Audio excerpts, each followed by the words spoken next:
There are aircraft with radios and carpet on the floor, and lots of people learn to fly in complete comfort and with the minimum of pain.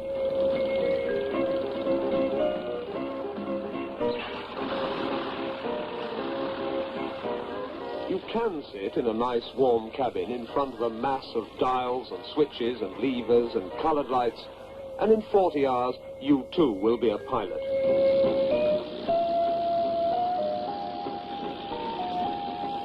But if you get the chance, and you can find the right sort of instructor to teach you, there is another way of learning to be a pilot. It has nothing to do with shiny metal and upholstered seats. In fact, as you'll discover, there are 3 characters in this story: a pupil who wanted to fly, an instructor who wanted to teach him, and an aeroplane. All fabric and wire and wind and goggles and struts. An aeroplane that in the past has willingly accepted every kind of instructor and grudgingly put up with every sort of pupil. This is a Tiger Moth. There's no warm cabin, and even if you do wrap up, it's surprising just how cold you can get in such a very short time. That is one thing you do learn on your very first flight. People will tell you that the Tiger Moth is easy to fly badly and difficult to fly well. People will tell you all sorts of things about Tiger Moths, and most of them are true. As most of the pilots in the Battle of Britain learned to fly on one of these, you can't go far wrong if you start on a Tiger. With helmet and goggles and oxygen mask, a pilot really does look like a proper pilot.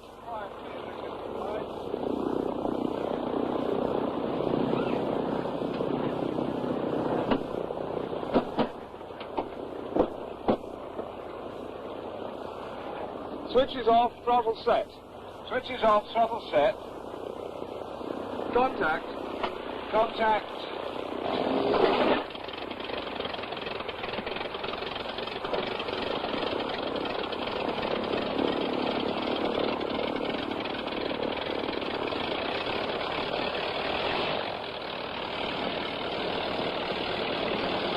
Learning to fly can be frustrating, infuriating, and sometimes very frightening. This man is just about to start. From the tower, I'm lined up now, picking a point on the horizon, that tree in front of us. Open the throttle. Let the sail come up. And there we are. We've upstruck quite early. And we're climbing away, setting our accelerate to 60 knots. You sit crouching in your small cockpit, with wings above and wings below, with the wind whistling through the wires and struts, and you feel a very long way off the ground.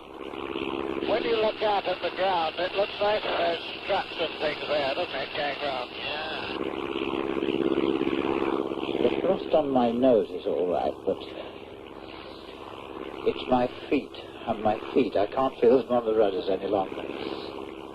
They're probably glued to it, but I can't feel them.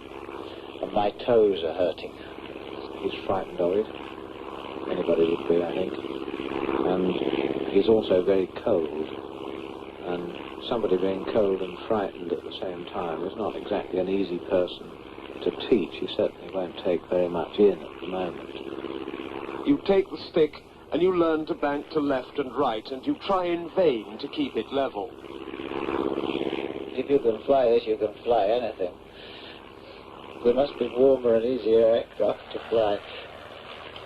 It's not easy. It's not easy. Good look out first, and round we go. Can you see the runway now?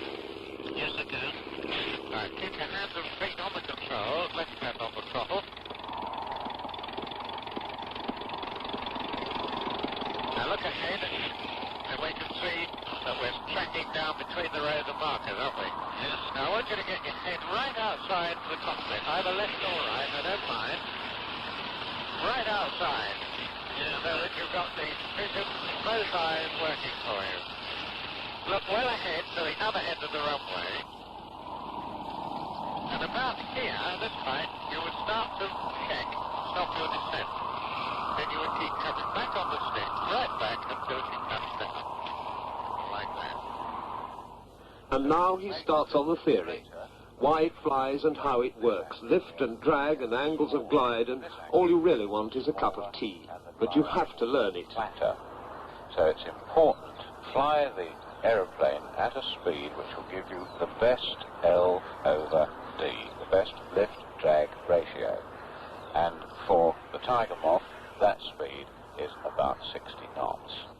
We glide at 60 again, 60. So let's try that. Don't forget to keep it straight on the rudder as you throttle back because of the engine torque. How far back do I throttle? All the way. Right, okay, do it now. Close the throttle, right back. Lower the nose. It's a matter of seeing, really. It is a matter of seeing and keeping it in the right attitude that's the difficulty for the first time, because you just can't see. And he's got all this mass of struts and wires and wings and things round him. Of course he's having difficulty seeing. I don't mind which side of the cockpit you put your head out, but remember it's got to be out a long way. It makes it frightening and it's humiliating because everybody's watching out of the blasted window.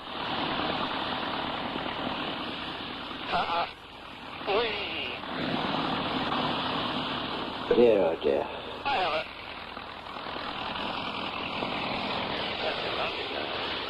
You have it now. Just to see what it was like, he let you try a disastrous landing. By now, you're convinced that you've learned nothing and that you never will learn anything at all. I don't know where all the instruments are. And I've forgotten where all the controls are. I can't trim it. Every time, sometimes when I'm wanting to push the throttle, I'm pushing the trimmer, and I'm pushing the trimmer, I'm pushing the throttle. And it's terrible. Can you remember what we forgot? Pardon? What have you forgotten? Downwind checks. Yeah. Fuel on. Hatches and harness. And the slots? Slots, yes, some rudders. Now watch that rudder. Just because you're doing the checks, you don't need to feed on left rudder. Put some right rudder on. He's going to have a problem here. I'm going to level off too early and bang those blasted wheels into the ground.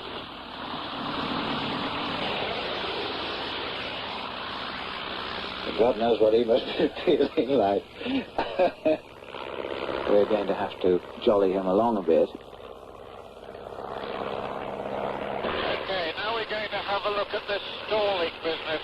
I have control. If you fly an aeroplane too slowly and you keep the nose too high, eventually the wings stop working. The nose drops, the aeroplane falls out of the sky and leaves your stomach behind. That is what they call a stall, and the first time you do it is quite an experience. Going in and throttle back. Notice I've got the nose up. Come back on the stick. Back. Back. There she goes. Relax the back. Good. As soon as we got flying speed again, I'll resume the normal glide. I don't like stalling. I don't like stalling. It's worrying. I know, I'd like you to try one now. I'd like you to close the throttle, now hold the nose up, back on the stick, back, back, back. I don't want to, really. Don't like it. Right back, on hard. That's it. Now recover. Full car. Relax the back. Good. He's reacting to stalling rather better than one would expect. He's not showing the normal symptoms. Don't dive in too much. At the same time, don't let the nose come up too high. Watch the speed. Now don't do a rudder. Do it bang. You've got all that rudder to get round the corner. There's something paralyzing about a brilliant pilot sitting in front of you. Hey now. Get those wings level. Wings level. You got your right wing down. Where are you going? Come down. Keep it flying. Keep it flying. Gently back. Back.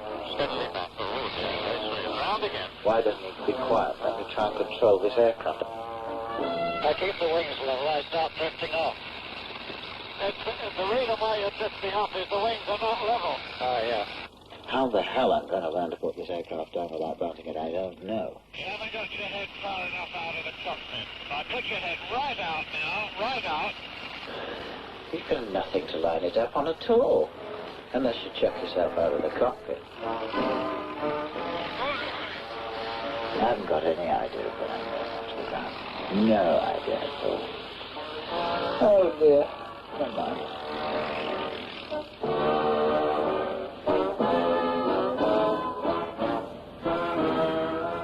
At this stage of your flying, the undercarriage takes quite a bashing. The amazing thing is that it survives at all. In fact, when you check an aeroplane like this before you fly, you can't help noticing what an apparently fragile piece of machinery it is. The engine is solid enough, but there seems to be very little to hold it on to the rest of the aeroplane. And when you see how little there is to connect the rudder to the pedals, you can see why you have to check the wires for fraying. Certainly it looks flimsy, even if it isn't. So when the next item on your agenda is going to be concerned with spinning, it pays to check every piece of wire and every screw that you can find. Now, spinning is something you have to learn to do. You go high up and you circle round to see that there's nobody underneath. Because when you spin, you lose a lot of height in a very short time.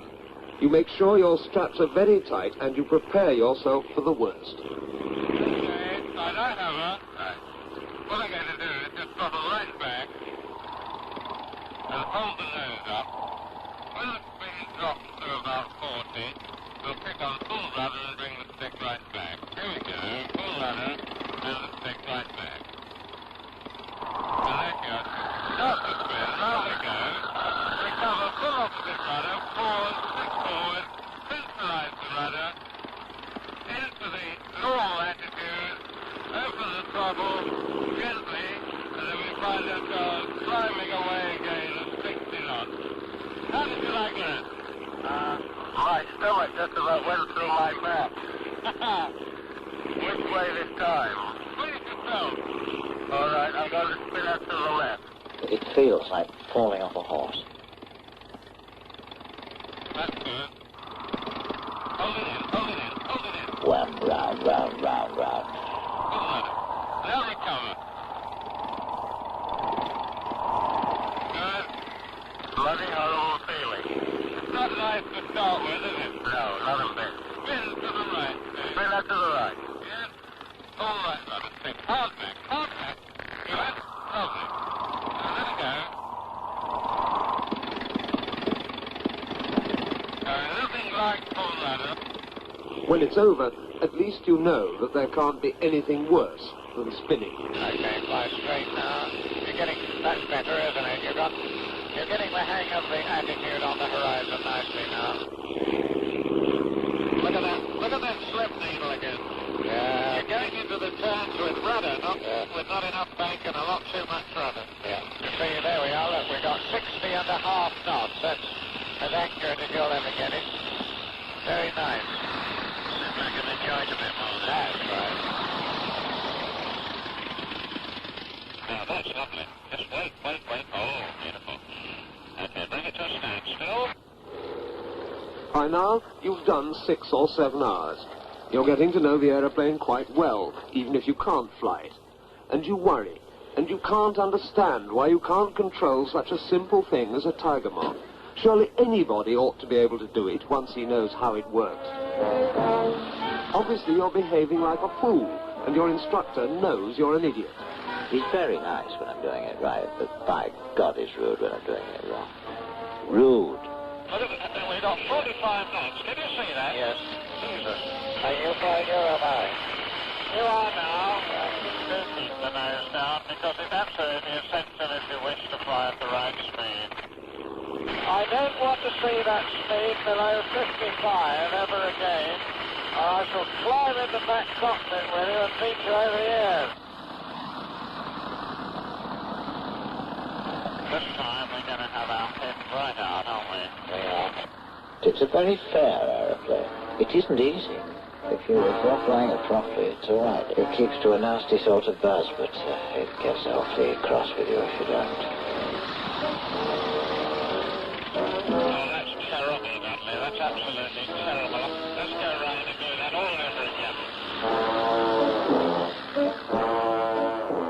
watching you in the mirror. He's gauging your reactions, and he knows what's going on in your mind. This is the toughest part of the training, and you're going through it. By the time the day is out, he's just going to be a disenchanted, poor little disgruntled mass.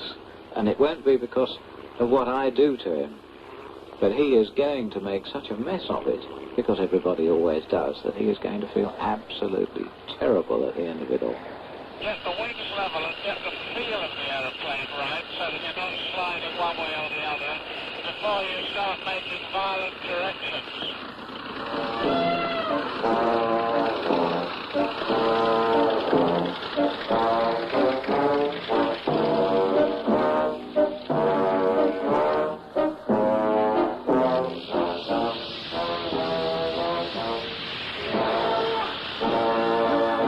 It must look awful from the ground.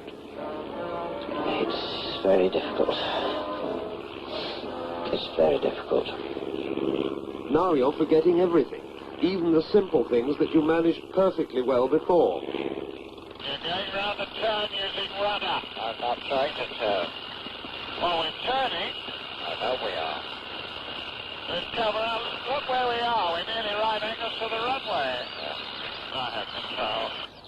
He isn't as cross as he makes out, but he knows the time has come to stop. And just to make you feel worse, watch him do the landing for a change.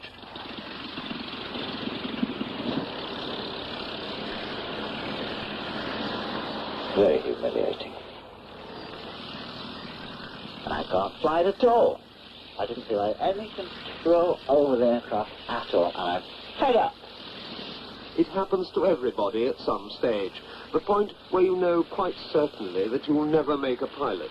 You've been wasting your time and your money, and for good measure you discover that your instructor is insensitive and cruel. All you want to do is get out and go home.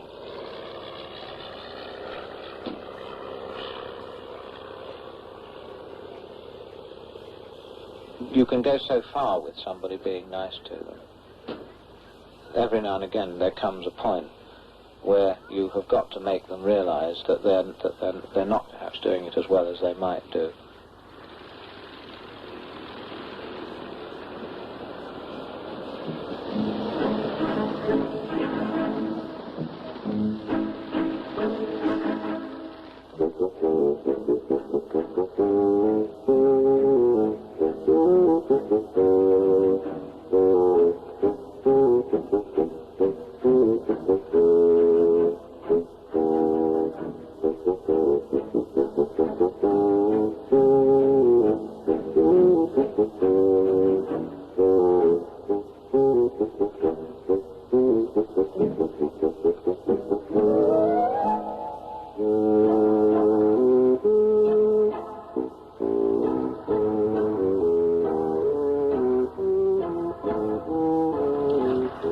I shall go and have a quiet cry in the car when I've finished.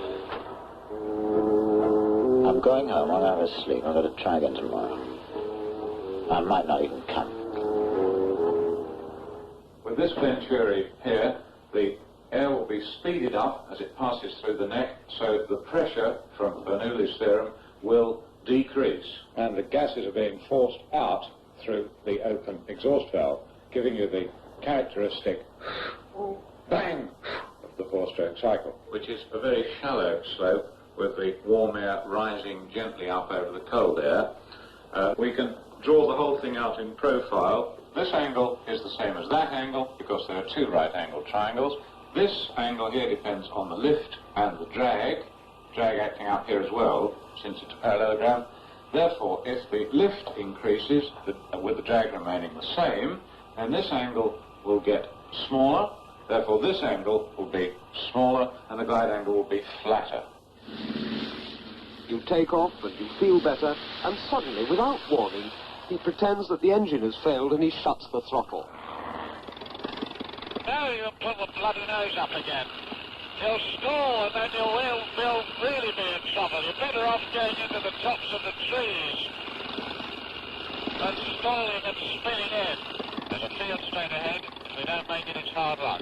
Fuel off, switches off, right. It was in the lap of the gods. now, but we don't pull the nose up until we do the landing, all right? Right. Okay, you have her.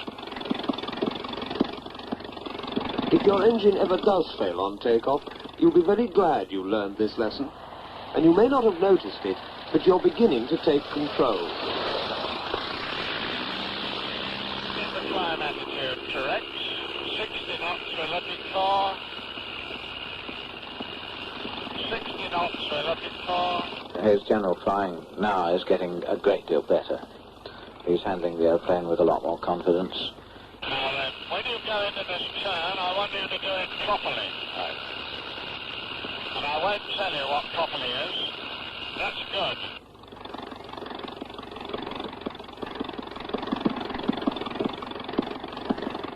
Very good. Now when you come out, I want you to do it properly. Yeah, that's the way. You can do it, you see. Oh, look at that nose! What are you doing? Oh, we're down to 455 knots. Every time you turn on the base, you pull the nose up. There's so many things to think about.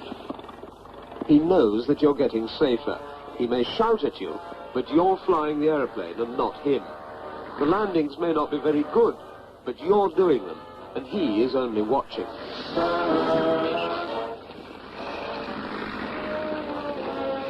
All right, let it rest. Back on the stick. Back. Right back.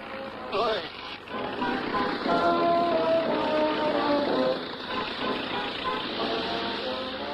First, you wonder if your earphones have gone wrong. He hasn't said a word for 5 minutes.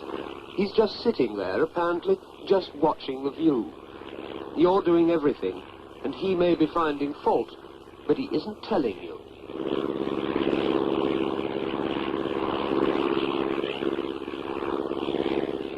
It takes some time before you realize why he's gone so quiet, and why he's behaving like a passenger. He's preparing me to solo, I think.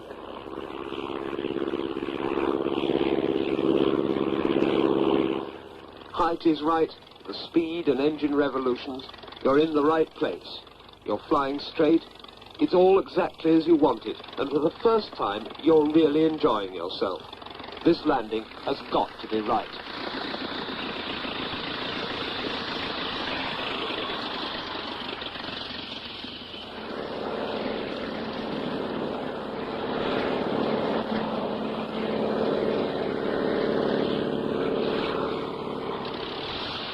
You taxi back, and you think if you do another hour, or perhaps 2 more like that, then perhaps he might get out and send you solo. You won't be ready, of course, but in another couple of hours it won't be so impossible. If only you knew what he was going to do.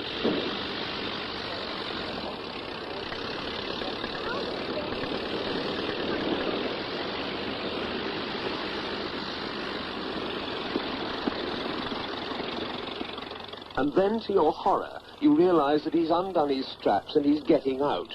And the engine is still running, and he's going to make you do it all on your own. And your heart goes like a sledgehammer, and you want to tell him you're not ready, and you'd like to stop and have a smoke first, and do anything rather than take it up alone. And you know it's all too late.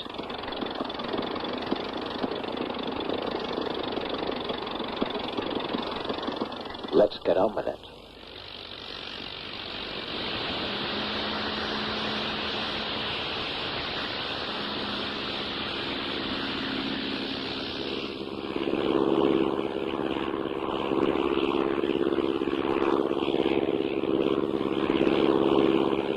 Climb out at 60. Thank God I'm managing to solo. There's no helmet sticking up out of the front cockpit, and there's no voice telling you you're too slow. You're alone. For the first time, there's just you and the aeroplane. And if you live to be 1,000, this is one moment you'll never forget. You're up there, and that's halfway. All I got to do is get it down.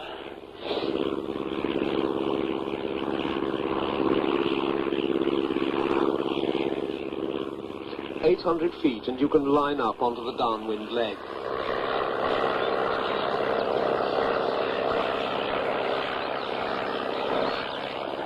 Do your downwind checks. The last turn, and you're lined up, facing the runway at the right height. Well, I can't map it now. Don't lose speed on the approach.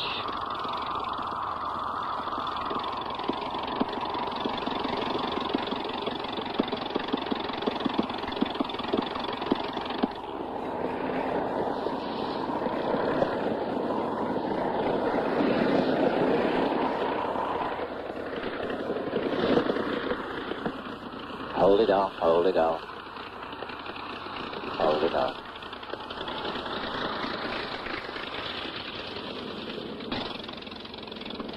I flew it. I flew it. I flew it, mate.